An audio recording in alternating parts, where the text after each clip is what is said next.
If you're thinking of going to Disneyland Paris, then you're going to want to know how to go for the best price. So today I'm going to let you know all of the tips and tricks to help you get the best deal to visit Disneyland Paris. One of the key things that can help you get a cheaper price is the time of year you visit. I always like to visit in the off season, and this is the cheapest time of year to visit. The off season is typically between November and March, avoiding big holidays like Christmas and New Year and school holidays. Yes, these are colder times of year to visit, so you do need to pack some layers, but there is a 5-month period where you can get super cheap prices, and it also means the parks are quieter, the price is low, so I think this is a fantastic time to visit. To get the best prices, no matter what time of year you visit, you should always check if there are public holidays or school holidays going on. Before I book a trip, I always check UK, French and Spanish school holidays, because they will have holidays at different times. So even though we may have like a 2-week holiday here,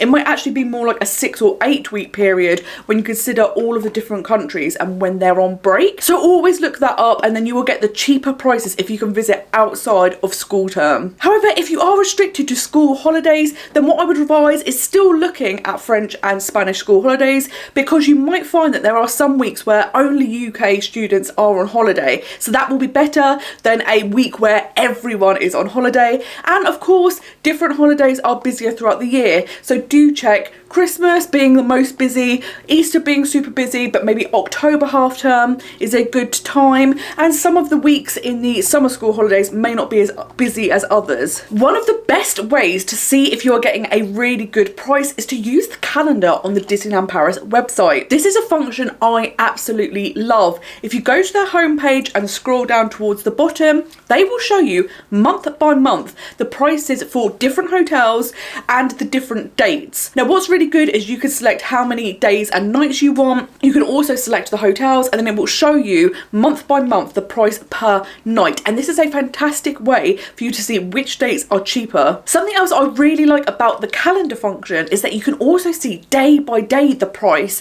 which is so handy that if you have some flexibility within the week for the dates you can travel, you can get a good price by picking the cheaper dates. One of the other great things about using the calendar function is you can see different months. So what you might want to do is have a bit of flexibility. Like I was saying earlier, some school holidays will be more expensive than others, and some months are just more expensive than others. So if you aren't restricted to school holidays, you might find if you visit in September, it will be much better price than if you were to visit in May, something like that. So if you can be flexible and open with your dates, do check different months throughout the year. And the great thing is there's always something going on at Disneyland Paris, so you will get to have an amazing experience no matter what month you visit. My name is Sophie from Most Magical Guides, and I make videos packed full of tips and advice to help you visit the Disney parks like a pro, helping you to maximise the magic by mastering the planning. I also do vlogs of my own adult and solo trips to the Disney parks. If you do like that type of content, don't miss out on a video, make sure you subscribe down below. Something else I highly recommend doing is checking out the price for multiple hotels.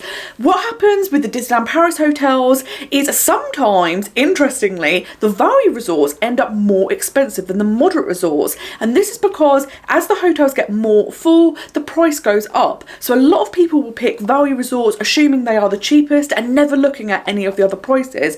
But I've actually stayed at Newport Bay, and I've seen Sequoia Lodge also be cheaper than places like Cheyenne or Santa Fe, which is unbelievable. So always check out the different hotels to see where you can find the best prices. If, however, you are wanting to visit in a specific season, maybe for Halloween or Christmas, what I would recommend to get the best price is to visit early in the season. The closer you get to Halloween or Christmas, the more expensive deals will become. So if you can visit in early October for Halloween, or in November once the Christmas celebrations have started, you will be able to have the exact same experience as people visiting on the specific Halloween or Christmas dates.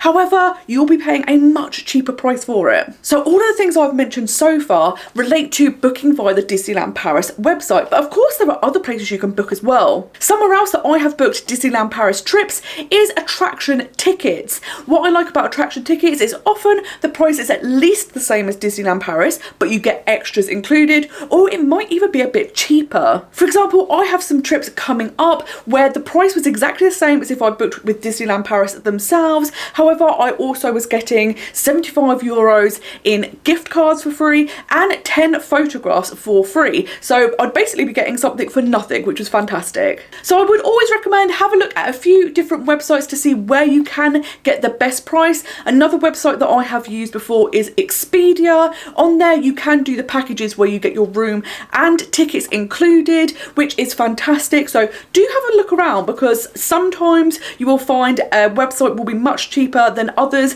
even though you're getting the exact same package.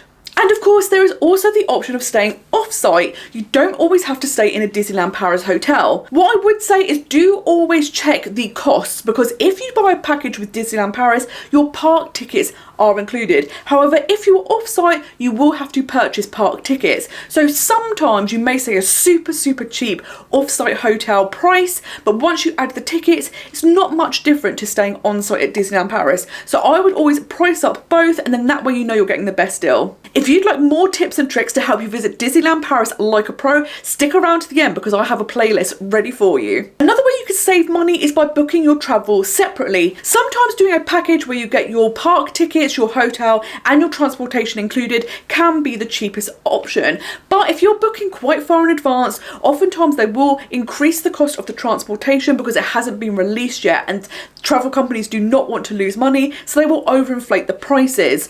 So because of this, if you book your hotel and tickets on their own and then your travel separately, sometimes you can get much better deals. And you can also take advantage of having more flexibility. You can choose which airline if you're going to fly, or you could choose to get the Eurotunnel, the Eurostar, the ferry. There's lots of options to get to Disneyland Paris. So playing around with different types of transportation can really help you lower the costs. I typically fly to Paris, so I will use the website Skyscanner, and here I can compare the prices between different airlines. Typically from the airports I will fly from, it will be EasyJet or BA, and interestingly I always used to fly EasyJet. They had the best prices and it was always a fantastic experience. But recently British Airways have been cheaper every single time, and they have much more options when it comes to flight times. So they are who I have switched to, and it's purely for a convenience and price thing. So do have a little look around, and then you'll be able to be keeping those costs down yet again.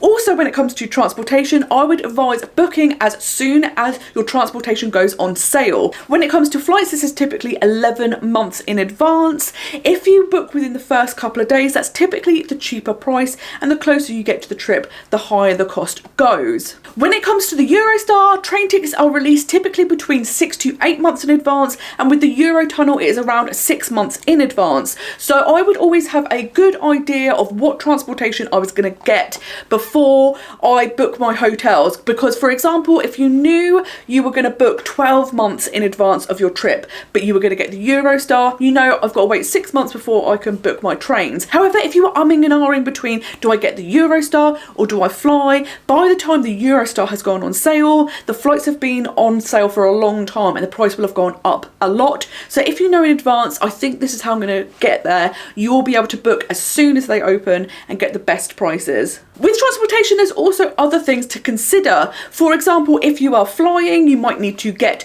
to the airport. So that could be paying for transportation, a train, a taxi, something like that, or paying for an airport car park.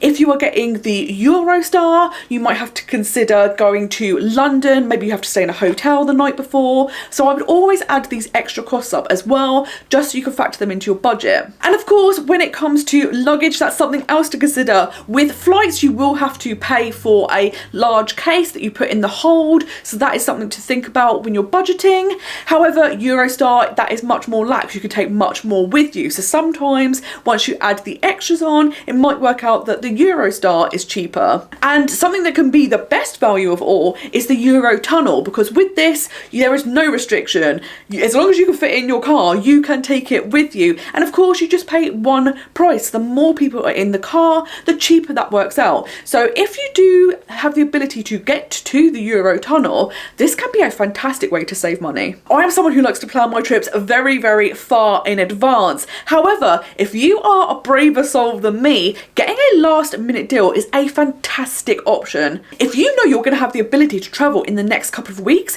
it's a really good idea to have a little look around and see what packages you can book. Because hotels and transportation both tend to drop their prices close to a date, this can be a really fantastic way to get a steal. And the final way to make sure you get a great deal when going to Disneyland Paris is to keep an eye out for sales. You will find during special times during the year, such as Christmas and New Year or Black Friday, many travel companies will drop their prices and have deals on, and this could be a fantastic way to save a lot of money. You can save money on hotels, on transportation, on tickets, and I would again just make sure you're checking a lot of different websites. Check the Disneyland Paris website. Attraction tickets often do discounts, and that will be on packages and tickets. Lots of airlines do discounts, so it is definitely worth having a little look if you can hold out until those dates, because you can get a bargain. I hope these tips will help you get a fantastic deal to visit Disneyland Paris. I think that if you are willing to take a little bit of time to do some research, you can get really fantastic deals. And as I say, I always travel in the off season. I always look around at different hotels, different packages. Do I book with Disneyland Paris? Do I book with someone else? And I've always come away with incredible prices and fantastic deals. So you absolutely can make a trip to Disneyland Paris more affordable. Just use these tips and take a little bit of time and you can save a lot of money. Thank you so much for watching this video, and until next time, I hope you have a most magical day. Bye bye.